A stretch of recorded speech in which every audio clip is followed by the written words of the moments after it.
This is the first of two videos made at the request of Suzanne, my niece, who has just returned from a holiday in Las Vegas, where she spent a day's outing visiting the Hoover Dam.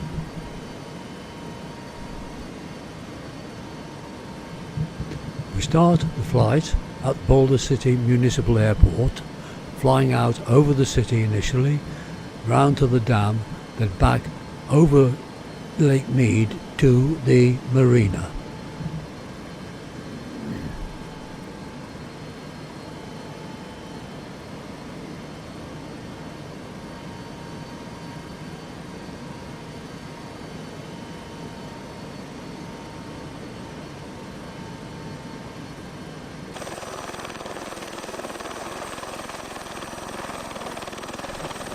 Anybody for golf?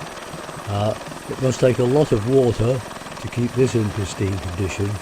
It's a good job there's a good supply just down the hill there in Lake Mead.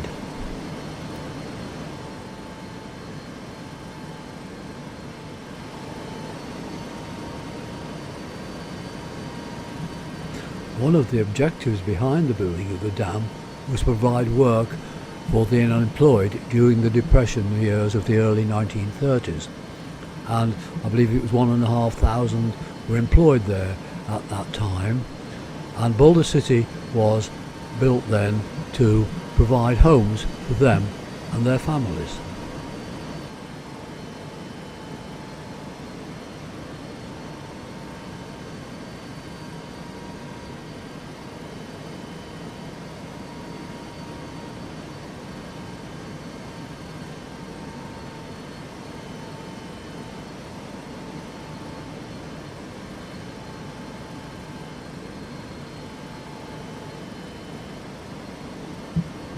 Ahead of us is the marina in Lake Mead, where we'll end this flight.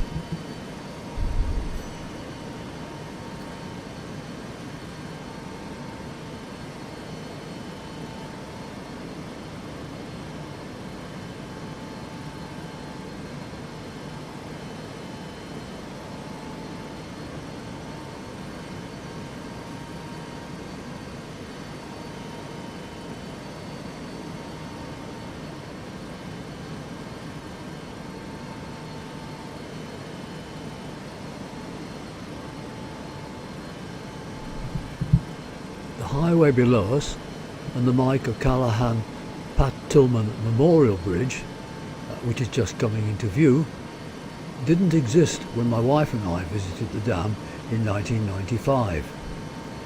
It was built between 2005 and 2010 to cater for the increasing traffic over the dam, which approached it along narrow roads with several blind bends, making it quite a dangerous journey.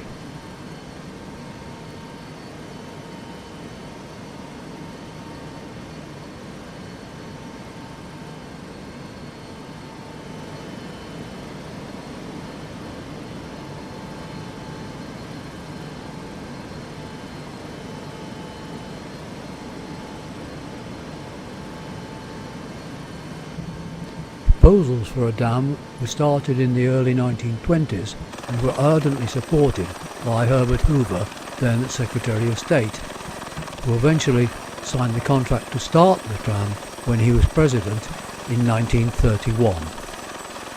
And it was at this time that it was originally proposed that it would be called the Hoover Dam.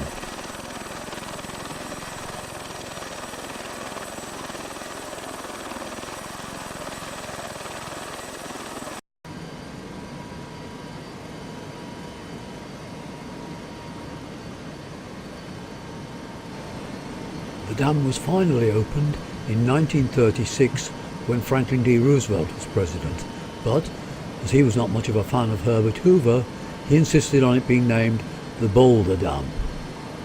This name persisted for several decades until common sense returned and it was felt that Herbert Hoover's contribution to its construction should be recognised, and its present name, the Hoover Dam, was reinstated.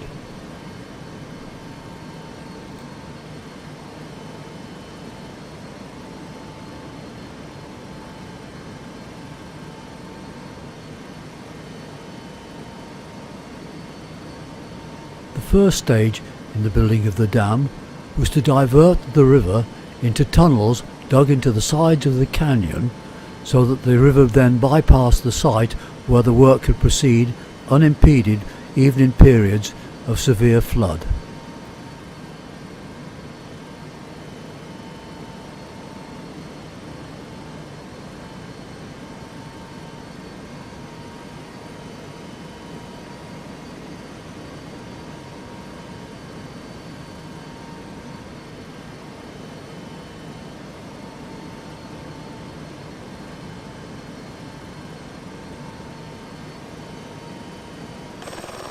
On a more sombre note, health and safety regulations were less strict then than they are now, even if they existed, and 116 workers died during the construction of the dam.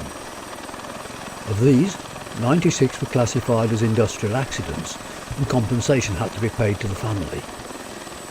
Others died of pneumonia, almost certainly caused by having to work in poor ventilated areas at temperatures of 50 degrees C and over. In these cases, the families received no compensation. To put these figures into context, there were no pneumonia deaths in the local population during this period, but on the site, on average, there was a death every 2.5 to 3 weeks. Something that would, I'm sure, not be tolerated today. There were also stories circulating of bodies being encased in the concrete, but these are almost 100% apocryphal. There is no evidence whatsoever that this did occur. On the contrary, it is believed now that it was impossible for this to have happened, and all of the few that did accidentally fall in were recovered. Some, I believe, surviving the experience.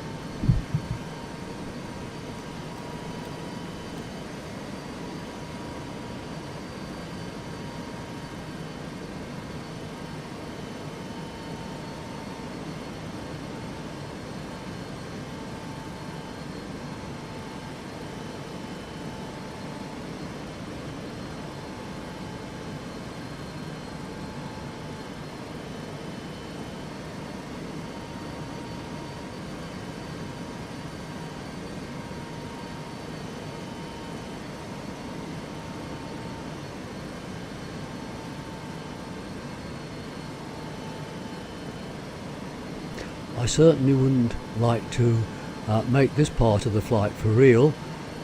There seem to be many of the cables go across the gorge at the other side of the bridge, which could make quite a nasty mess of your helicopter if you really did try it. Not to mention the posthumous disapproval of the authorities that you would get.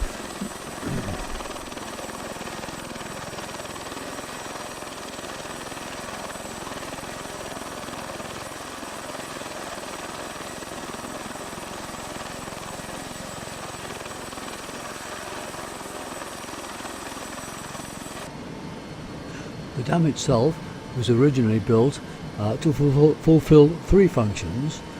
One was to stop the damaging floods that used to occur in the lower reaches of the river regularly and destroying much farmland.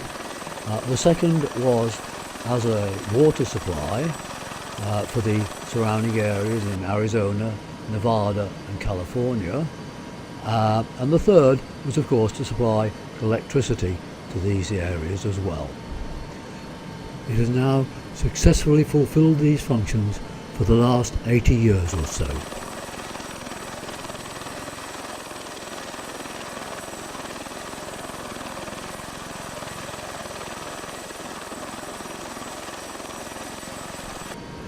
We are now over Lake Mead, which contains such a large mass of water that as it filled up, it distorted the crust of the earth, causing 600 earthquakes over the first decade or so.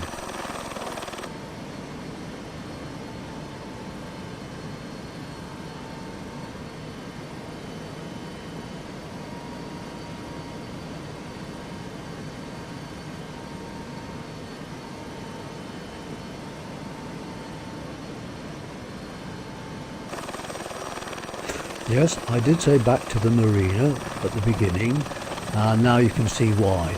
This particular helicopter has the advantage of being fitted with float that can be deployed when required to land on water.